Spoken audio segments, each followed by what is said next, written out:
Genius Insomniac, Bruce, coolest nerd you know. And by the way, if you haven't subscribed to this channel, make sure you hit that subscribe button. If you like this video, make sure you assault and abuse that thumbs up button. But let's just get right into what we want to talk about today.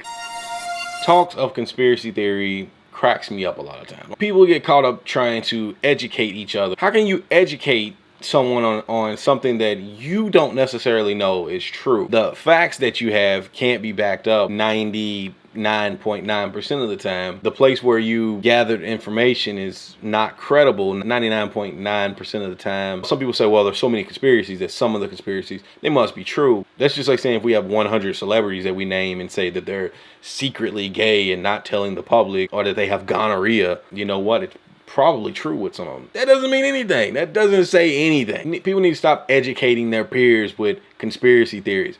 A good talk, great. I'm all for it. I mean, like some of the biggest ones, like say 9/11 was an inside job. Pull up all kinds of footage and say, well, look, this did this here and the building fell this way or whatever. With what I do know about like weight distribution and physics and whatnot, you have to come with better information than that. Typically, there's just no credible source to support that. Just like the flat earth conspiracy. You can't bring the flat earth theory to me. I know how gravity works, form spherical, even oblong spherical masses with the planet the size of the earth. I do know about, instead of a ship being below a horizon, how it sits higher than the water due to light refraction. If you say that the gravity that the spherical earth has is not true, then you would have to re-explain the tides. And I know there's a million videos trying to explain this stuff, which is just scientific ignorance. Also, if the sun was spinning around a disk on a flat earth, you would always be able to see the sun instead of actually having a sunrise and a sunset in the fashion that it does. A lack of critical thinking and common sense for me to even take the flat earth people remotely serious. But wait.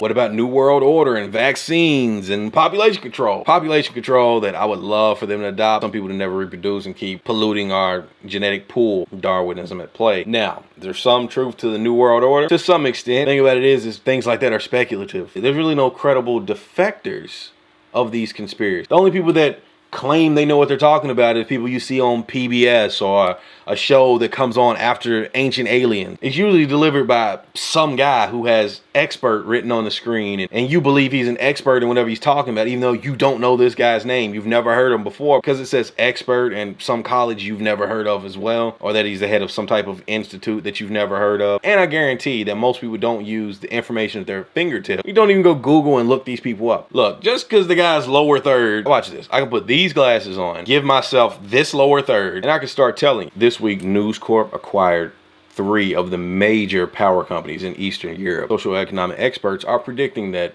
next year, News Corp will privately own 67% of the power grid on 5 continents. And there have been rumblings that the Rothschild family has got in on this deal and that they will be making a public statement for the first time in 100 years.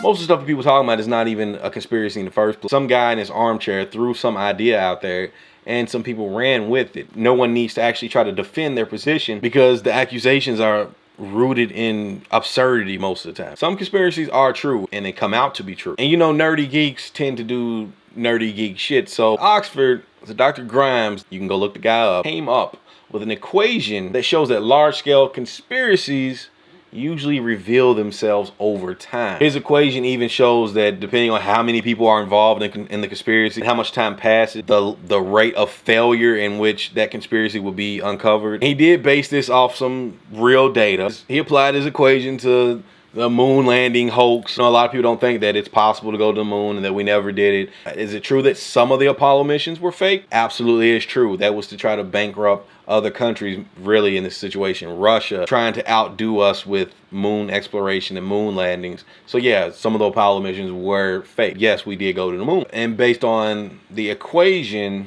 says this would have been revealed in about 3.7 years after the hoax was initiated. He also applied the equation to stuff like climate change, vaccines causing autism, and the conspiracy that we have a cancer cure, that would have been revealed with the amount of people involved, with all the companies involved. Someone would blow the whistle, it would get out within about 3.2 years if it were true. Based on this equation. May be accurate, may not be. And there's math in almost everything. So I think it's a good start. I've kind of looked over it. A link to that so you can go check it out yourself is down below in the description. Really, I just want to end this by saying, at the end of the day, we need to stop thinking that we're educating each other on conspiracy. I love having conversations about things. I would love to have a conversation, but when people try to educate each other, they just get rooted in their belief, and they want everyone to believe that the world is always against the individual, when honestly, some things that people call a conspiracy are not necessarily a conspiracy. Is every detail of every decision always going to be shared with the public? Of course not. Everything can't be looked at on a micro scale, how it affects each individual. If you run a country, if you're having diplomatic talks with multiple countries, some of those decisions are going to have to affect millions and millions of people without regard for the individuals that it's going to adversely affect. Sometimes that decision has to be made. I do understand that. It's not saying that some people don't matter, but sometimes people make decisions thinking they're benefiting everyone, but one person's benefit may still detract from someone else's benefit or someone else's happiness. At the end of the day, those decisions have to be made. I was talking to some people I know that, I can't really say their names, but those people were talking about, bringing all the governments together next year. And they also said that we're really gonna love